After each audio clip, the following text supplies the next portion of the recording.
So yesterday I got busy watching that movie, Obsession. Have you seen that movie? Really uncomfortable to watch. Highly recommended. Scared the crap out of me. Plus, I tied one on while watching the Marlins lose to the Astros. So I missed a day of publishing this series, Sports Lab 100. Excuse me. Related, as a postal worker, specifically a rural relief carrier, when I'm not on the schedule, sometimes I get called in. Today I was on the schedule, but my boss, he called me out. He had too many carriers. So you get this fun little makeup episode, and I get to cut my grass before it gets to 1,000 degrees today. And we're talking about Dorell Wright. Wright, Warrior 42, he waited 6 NBA seasons for somebody to hand him the green light. Then he spent one night in Minnesota trying to burn the bulb out. November 27th, 2010. Golden State's 7-9 record already contains two distinct Warriors seasons, and they opened 7-4 under new coach Keith Smart. Monte Ellis, he's scoring like crazy. Second year Steph Curry. He's becoming Steph Curry that we recognize, but only in little doses. And newcomer David Lee gives them an inside presence. Then Lee cut his left elbow on Wilson Chandler's tooth. Can't make this up.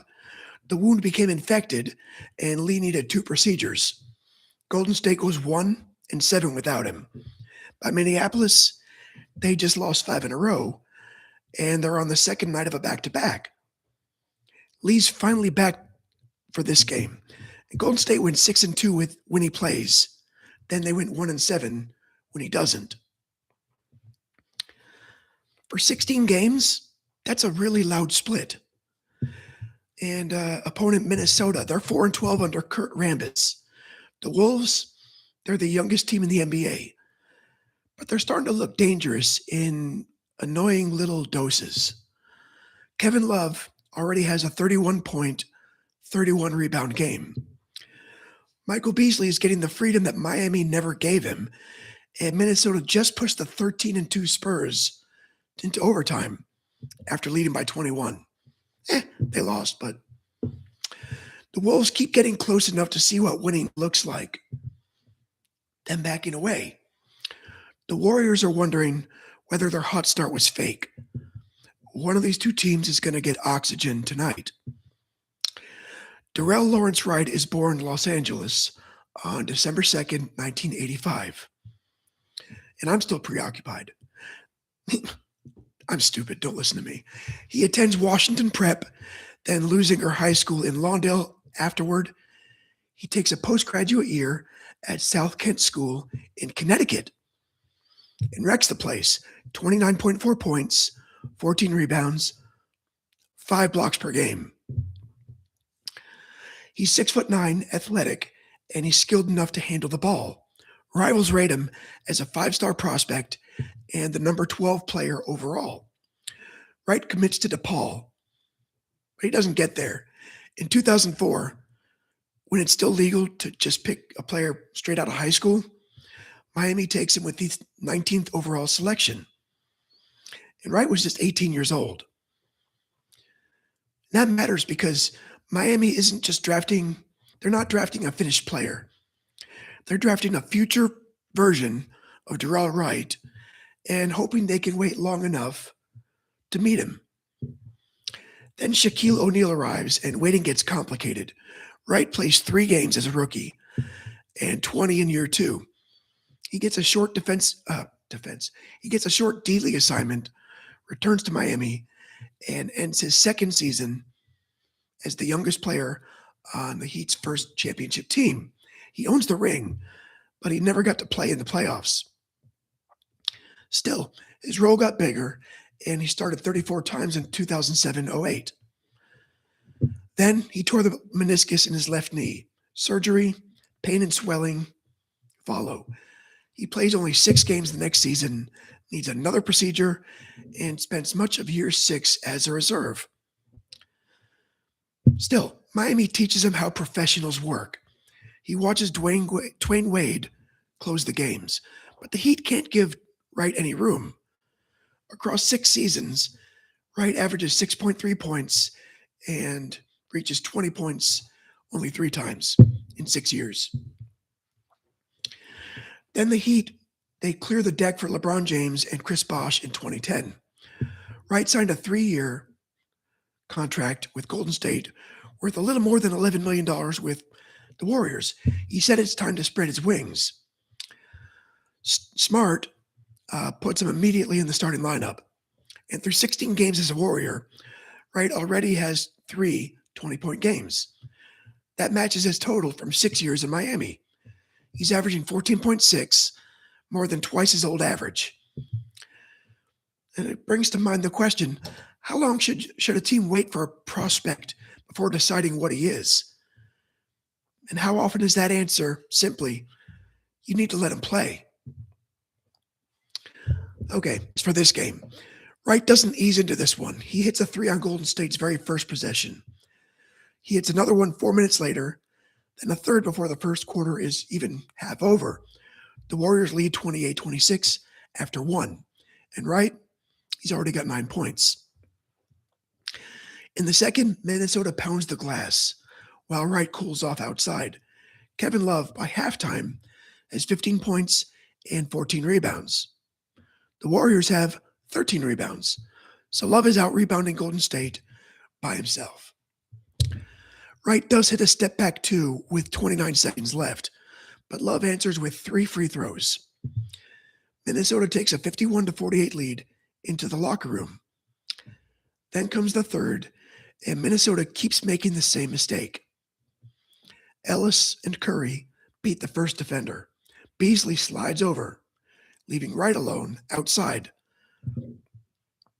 Like the Wolves just forgot a 6'9" man in a bright blue jersey. He hits from Lee. He hits from Ellis.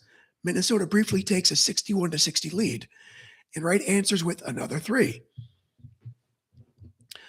On Golden State's next trip, he feeds Don Gadzuric for a dunk. Then Ellis steals the ball, finds Wright again, and there goes another one. At what point do you stop helping off him entirely? After 5 threes? 6? If you're watching live, when did you start yelling at the television? Wright hit his 7th 3 with 4:23 left in the quarter. 38 seconds later, Lee finds him for number 8. So then he's now tied with Jason Richardson as the Warriors' all-time record. And Golden State turned a 1-point deficit into a 12-point lead. Wright goes 5 for 5 from 3 in the third. The Warriors win the quarter 36-17 and carry an 84-68 lead into the fourth. Luke Ridenour gets the deficit down to 8, and the building starts to wake up. The box score says this is a story about shooting, but Wright's sharpest play in the fourth doesn't involve a shot. Ellis is furious over a call. Wright grabs him, settles him down, and prevents a technical foul.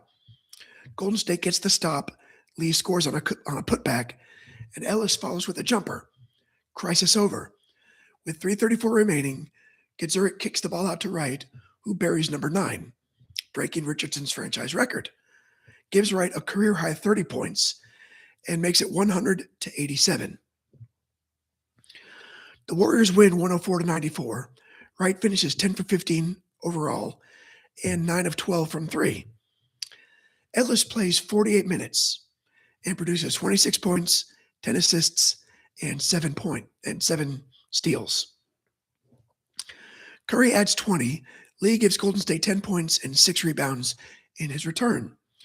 Minnesota won the glass 55-32 and grabbed 23 offensive boards.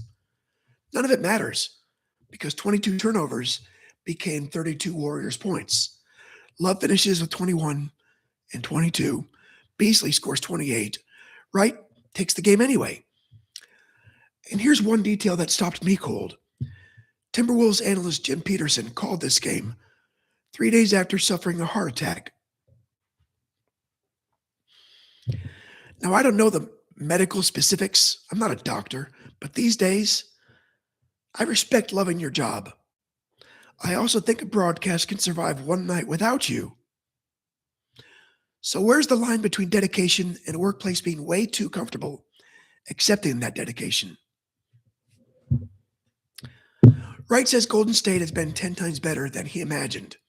He's enjoying himself, even through the losing streak. He believes the Warriors can get right once they're healthy. Ellis says Wright has been doing this all season, and the team simply has to keep finding him. The trust runs both ways. They believe he'll make it, and Wright believes it too. Confidence. But the most revealing quote comes from Timberwolf and former Miami teammate Beasley. He says Wright only needed a shot and some minutes. None of this surprises him.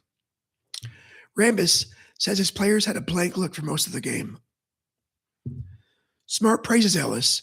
Golden State asks Monta to score, lead, and defend the other team's best player.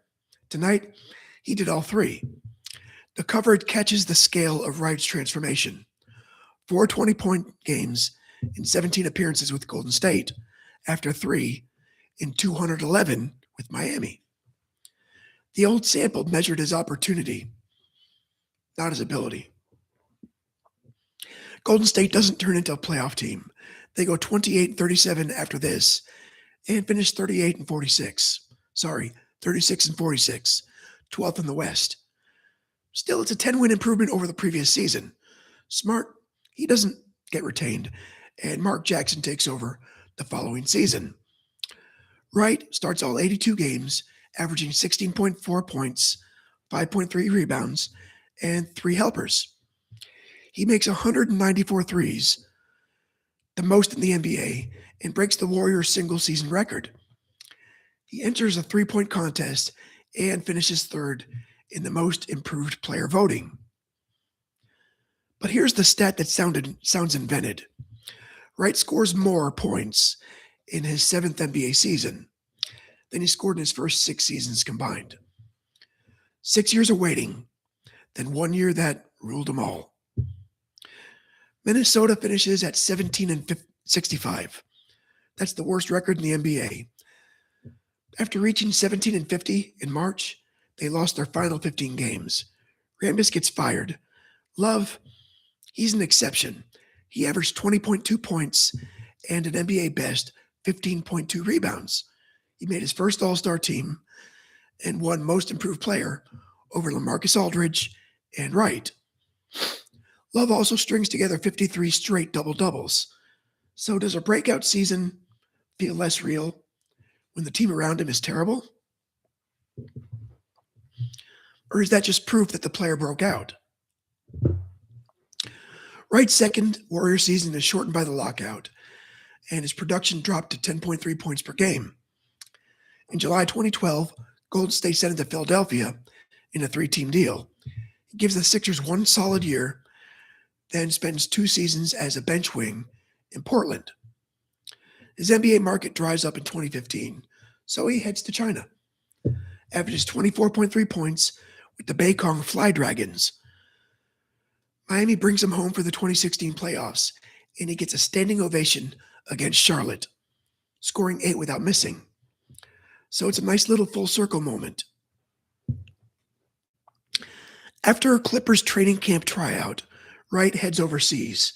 Again, he plays in Bosnia, Germany, and Russia, including a strong EuroLeague season with Bros Bamberg.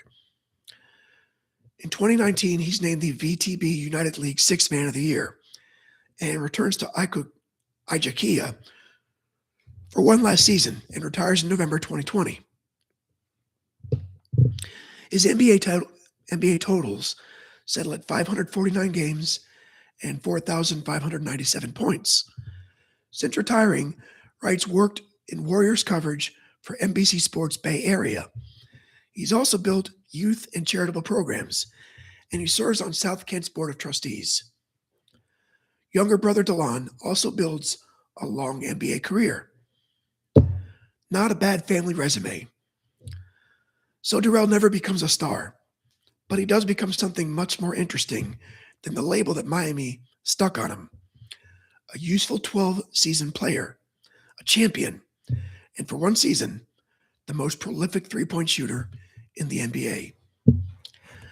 Next time we switch sports and hand the episode to a man having the kind of night where even the home runs aren't enough.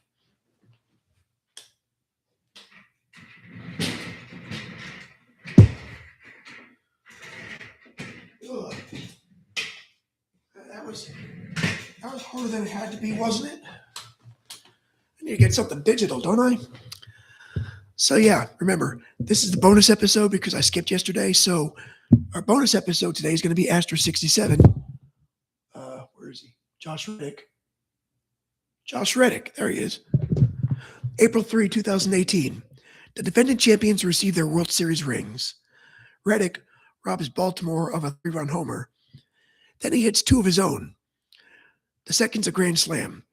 6 RBI, 1 stolen homer, and 1 very reasonable plan to sleep in a championship ring. So that was Warrior 42, the night Dorell Wright finally got enough shots to show everybody what Miami was sitting on. If you watched this one live, tell me when you realized he wasn't cooling off. If there's a player you still believe could explode with a real opportunity, put that name in the chat. All right. I'm the Wolf. This is Sports Lab 100. If you stayed with me, thank you. If not, that's okay too. I'll see you next time. Or not.